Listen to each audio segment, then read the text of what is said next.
மும்பையில் இஸ்லாமிய மத தலைவர் இறுதி அஞ்சலியின் போது ஏற்பட்ட கூட்ட நெரிசலில் சிக்கி 18 பேர் உயிரிழந்தனர், 50 பேர் காயமடைந்தனர்.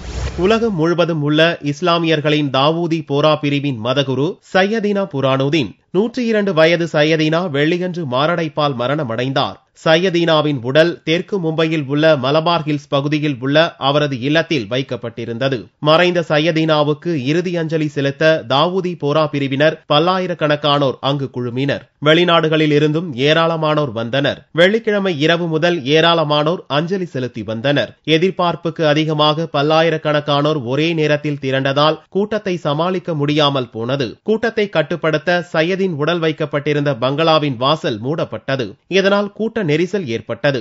சனிக்கிழமை காலை 1:30 மணிக்கு மலபார் ஹில்ஸ் பகுதியில் ஏற்பட்ட கூட்ட நெரிசலில் தள்ளுமுள்ளு ஏற்பட்டது. அப்போது ஏற்பட்ட நெரிசலில் சிக்கி 18 பேர் சம்பவ இடத்திலேயே பலியாகினர். 50 பேர் படுகாயமடைந்தனர். உயிரிழந்தோரின் உடல்கள் சைபி மருத்துவமனைக்கு கொண்டு செல்லப்பட்டது.